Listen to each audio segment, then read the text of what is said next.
Good evening, ladies and gentlemen. You're watching India Tonight with me, Sumita, Kareer. Tonight on the show, our big story and our big focus is on the G7 summit as it kicks off in Canada. But the escalating Israel and Iran conflict is looming large over the gathering of the G7. Leaders from the world's top 7 economies, including the United States, UK and Japan, amongst others, and of course invited countries, are looking to find a resolution to the escalating Middle East crisis as Israel's recent strikes on Iran and Tehran's retaliation, they raise fears of a wider regional war. Then Canadian Prime Minister Mark Carney is hosting the summit. He's aiming to focus on trade, energy, digital acceleration and security. Those are going to be the key focus areas of the summit, but discussions are also expected to pivot heavily towards de-escalation efforts. And add to that, the lingering tensions over United States President Donald Trump's flip-flops over tariffs and the disruption that's brought about in the global economy. Well, world leaders already have a lot to discuss and grapple with. And then from an India perspective, questions also arise if Canadian Prime Minister Mark Carney's call to Prime Minister Modi and him accepting the invite would indeed help mend India-Canada ties, which nosedived during former Canadian Prime Minister Justin Trudeau's regime. So the big questions we're asking on the show tonight, well, will there be assurances by Canada, and can this meeting prove to bring about a reset in India-Canada ties? To discuss some of those questions and more, I'm now joined by Manoj Joshi, who is a distinguished fellow at ORF, and Jayant Dasgupta, former ambassador and representative of India to the WTO. Let me come to you first, Mr. Dasgupta. The G7 is beginning under the shadow of the Middle East war, Trump's economic disruption that's brought about by tariffs. And even though we do understand that Trump is somebody who's equated with unpredictability, but is there some predictability that can be expected in terms of outcomes at the G7 summit? The G7 is going to be a very important meeting because of various reasons. As you mentioned, one of the things is the emerging scenario between Israel and Iran, and with some other countries or groups in the Middle East also attacking Israel at the same time, the reports of which have emanated in the past 24 hours or so. So that is a very important thing which is sure to be discussed, though it was not on the agenda, which had been decided several weeks ago. The most important thing which will be discussed, of course, would be peace and stability in the world, the global peace and security environment, of which the Iran-Israel conflict, the Ukraine-Russia conflict would form a very important part. The second issue is about energy security, because the Israel-Iran conflict has also, I think, put emphasis on the energy security of the world. Soon after the Israelis attacked Iran, right, the oil prices have gone up, and that is going to affect the global economy and the oil-dependent economies more so. And in the backdrop of the Trump administration's hike in tariffs and unpredictability, this assumes even greater significance. PM Modi is going to raise this issue in his meetings. Yes. Along with two other issues, one of them is and Ambassador, those are some of the outcomes. Yes. Yes. I think there should be. The point is that in terms of outcomes, the G7 can only pass resolutions and point to the direction in which it would expect or an outcome. And it is for the principals involved in the matter to come to an outcome. For instance, in the Israel-Iran conflict, in the Ukraine-Russia conflict, etc. But the world, opinion, as represented by the G7 and the outreach countries like India, Mexico, Ukraine, and the others who have been invited to be at the conference, they will convey the message back to their own countries and to their other alliance alliance partners in different treaties, Right. that this is what we need to do Right. to give concrete shape to the outcomes which have been delineated in the G7 meetings. Absolutely, Mr. Dasgupta. We'll have to see whether there is a joint communique, and that joint communique is signed by Donald Trump as well, given the fact that the last time that he, attended the summit, there was some sort of a friction on that front. But let me come to you, Mr. Joshi. When we talk about Donald Trump now, he's been advocating for America first, even as his interest in multilateral groupings is waning. He's criticized several of these groupings. So how do you think Donald Trump is going to be utilizing the forum and capitalizing on the forum, and what exactly for? Well, as you rightly said, that Donald Trump has been advocating this America First policy. But what we have seen in the 5 months that he's been president, that he has had setbacks in each of them. You look at the whole tariffs thing, he started off big with the Liberation Day. Then he had to retract that. Now he's negotiating tariffs. And look at with China. With China, he put it up to 245%. And then he had to come down. Now they are at 55% and may have to come down even further. The rare earths and rare earth magnet issue has got him in trouble. The one thing then in immigration, his own party is split on the immigration issue. Just yesterday, they ordered them to stop the raids on the agricultural sector and the hospitality sector in the United States, because this was affecting those two key areas. So the Trump agenda has been fumbling. And earlier, Trump used to look down on allies of all the places, Canada, which he has been trying to pressure, say you become the 51st America. Now, and all the wars that have been going on, many had promised peace to start with. Nothing has happened in any of the fronts, though he claims that he brought peace to the India-Pakistan conflict. So Trump started with looking down on his allies, getting closer to potential adversaries like Russia and China, made a deal with them. Now I think soon he's going to realize that he needs his allies. And G7 is the opportunity where he could once again at least tentatively reach out to them.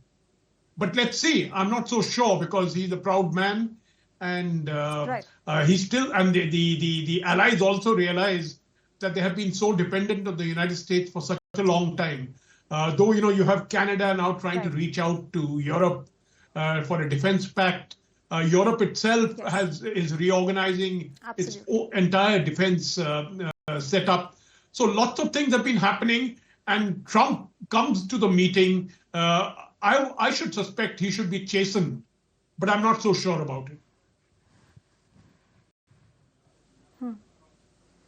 Right. You're not very sure whether he will be chasing or he will be chased. And let me get in your views on that, Mr. Dasgupta. There are several other factors that we want to look at with respect to this discussion. But if you could first answer that. And do you agree with what Mr. Joshi is saying, that, of course, confidence of allies has reduced in Donald Trump? So how do you really see this overall equation play out at the G7? I think apart from the bilateral meetings that G7 countries will have with each other, which will be very important in formulating some kind of a common approach to President Trump, and they may then speak at the plenary session individually and collectively. And I think what will happen is perhaps a very tempered kind of, message to President Trump that he needs to go slow on his tariff war, for instance, because that is upsetting the economies all around the world, and least of all the US economy, because the US economy is also feeling its pangs. The second issue is that the US, again, perhaps needs to take up the leadership role, and because it had for many decades now, ever since the World War II ended, it had taken on the role of being the world's peacekeeper, in a sense. Of course, there are contrarian views to that, but that role needs to be taken up. And, the Israelis, for instance, if they were given a very hard message, strong message from the US, I'm sure this conflict between Israel and Iran can come to some kind of a negotiated settlement. And so this is the kind of message that I think will go in very general terms to President Trump. Right, and it remains to be seen, the kind of pressure that these allies and, of course, visiting countries are going to put on the United States with respect to its involvement in the Iran and Israel war, and how that shapes up will be interesting to see. Given that the fact that there are countries which have divergent views on what Israel is doing and, of course, on what Iran is doing. But let me come to the other big focus, which forms a very, very significant background of this G7 summit. And let me take in your comments, Mr. Joshi. This is essentially about India-Canada ties. Can we expect a reset of ties, or at least a start that can be made here, given the fact that, just hours before the G7 summit starts, there is a viral video that's, doing the rounds. It's going viral, wherein a group of individuals are suggesting it, ambushing the Prime Minister Modi, and they have called for these kind of protests. Like I said, this is happening barely hours before G7 begins. Can Mark Carney, or is he really serious about addressing these concerns, and can a reset be made at the G7 with respect to India-Canada ties? Well, I think a reset can be made. I have no doubt about that. But the problem is both sides need to take a step back. I think India sometimes is oversensitive about what is happening in Canada. See, what happens in Canada is Canadian politics. I don't think it should affect us. If Canadian Sikhs want to protest against the Indian Prime Minister, they are welcome to do that. My point is that they do not have much traction in Punjab. Sir, but they're asking for a separate state to be carved out of India, and that's right. They're asking for a separate state to be carved out of India, and no country will accept that. See, they can ask for what they want, but they don't have much traction in Punjab itself. They don't have much traction. So India has registered its diplomatic. So I think yes, sir, but India has registered its protest via diplomatic means. And of course, we have sent across that message. But the big question is Carney, do you think there is intent on the side of Carney to address those very issues? Yes, certainly. I think there is, for the simple reason that Canada has lost its major partner, which is the United States. Because of Trump, there's a problem between Canada and the United States. Canada needs all the friends that it can have. So it is reaching out to other countries, reaching out to Europe. There is no reason why it should not also reach out to India. Because there are, we only look at the Canadian Sikhs, but there are Indians, there are Canadians of different areas in India who are also settled in Canada. The Indian non-resident Indians in Canada who are an important community there and can form the basis of a reset relationship. All I was trying to get at was that we shouldn't get overexcited about the activities of a small minority there, the Sikh minority, which is supporting Khalistan. Not all Sikhs there are supporting Khalistan either. So what I'm trying to get at is that a little bit more diplomacy, a little bit more, India needs to take it easy on some of these areas. I think we get hyper excited when there are protests or someone is taking out a convoy. They're welcome. They can take out all the convoys they want. It doesn't really matter because in Punjab, in India, they have no traction, and that's the important thing. Okay. In fact, if I were to read out a statement that was issued by MEA just last week on the expectations of a possible reset between India and Canada, the spokesperson said that that India and Canada are vibrant democracies. They're bound by shared democratic values. However, they are expecting that both sides will explore pathways to reset the relationship that is based on mutual respect, shared interests, and sensitivity to each other's concerns. So that is going to be crucial so far as resolving that matter is concerned. But let me come to you, Mr. Dasgupta. So even if there is some sort of an assurance by the Canadian Prime Minister, what exactly can India look at in terms of concrete terms as outcomes from the Canadian side on these threats that have been issued by these separatists that are based in Canada, which has been the biggest cause of concern and which has been the single biggest reason for ties between the two sides, which are plummeting now? The first thing is that the Canadian government authorities have to take action against those who are indulging not only in narco-terrorism, because I read a report recently that hundreds of kilograms of cocaine, which were worth about $400 odd million, that has been confiscated. And that was, in fact, fueling the separatist Khalistani movement.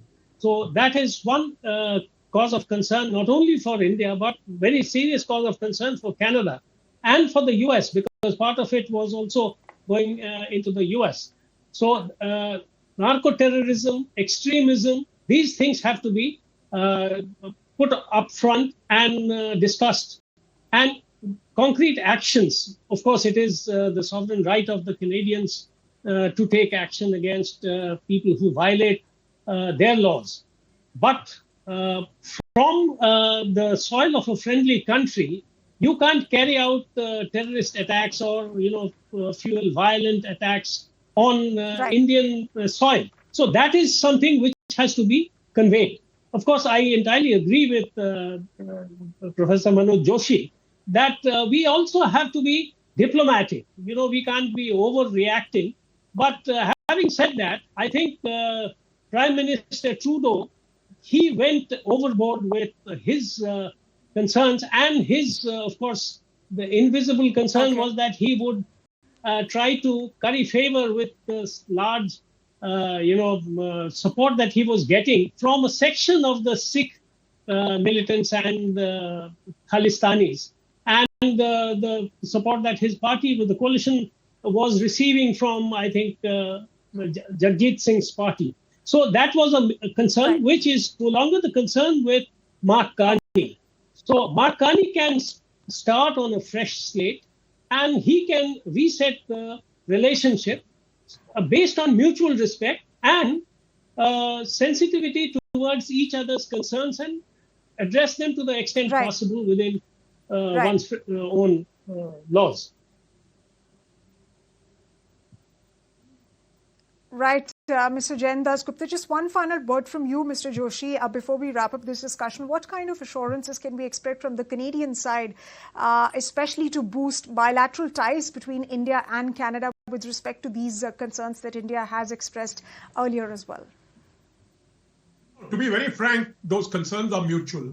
You know very well that the Canadians have also been raising issues with regard to Indian interference in their politics.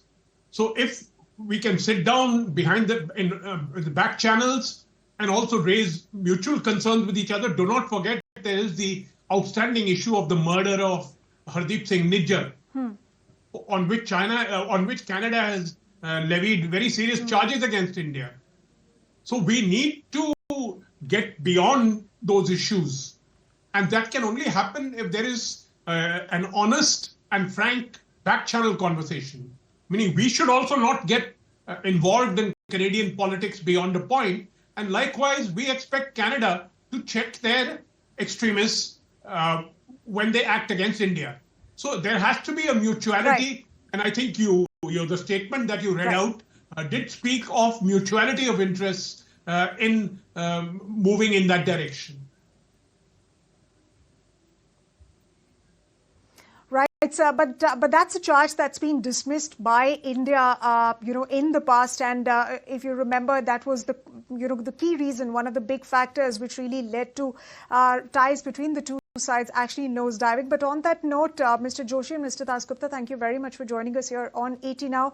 Several outcomes expected. It'll be interesting to see tomorrow what kind of discussions happen, multilaterally and, of course, unilaterally and bilaterally as well at the G7 summit. We can expect a lot of outcomes indeed, but whether there will be a joint statement or not, that remains to be seen. Thank you very much, gentlemen, once again for joining us here on the channel.